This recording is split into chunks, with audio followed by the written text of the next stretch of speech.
Le 2 octobre, les Colombiens prendront part à un vote historique qui déterminera la paix et la stabilité future de leur nation.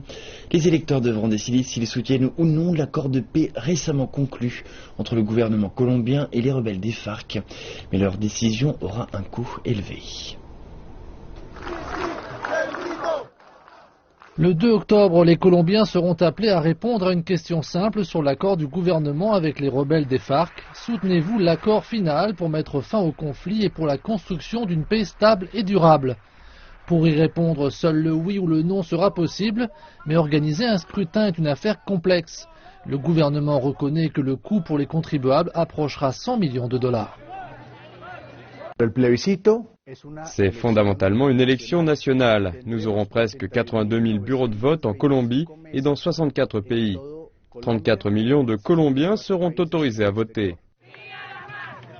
Si le oui gagne, l'accord de paix sera ratifié, sinon il sera rejeté. La ratification populaire de l'accord est une chose que le président Juan Manuel Santos avait promis dès le début des pourparlers de paix. Mais en raison du coût du scrutin, certains citoyens n'y sont plus favorables. Je pense qu'il n'était pas nécessaire de faire appel au vote parce que si j'étais un président qui prenait des décisions, je ne consulterais pas. Je pense qu'il fait un excellent travail et n'a nul besoin de demander l'avis de qui que ce soit. Peut-être qu'ils auraient pu trouver une façon de poser cette question de façon virtuelle, même si je sais que tout le monde n'a pas accès à Internet. Mais c'est trop d'argent. Cet argent pourrait aider les enfants dans les régions frappées par la pauvreté. Le gouvernement colombien s'est engagé à trouver les fonds permettant de payer pour le plébiscite.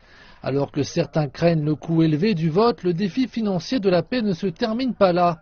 Selon les estimations du gouvernement, au cours des 10 prochaines années, plus de 30 milliards de dollars seront nécessaires pour mettre en œuvre tous les aspects de l'accord de paix.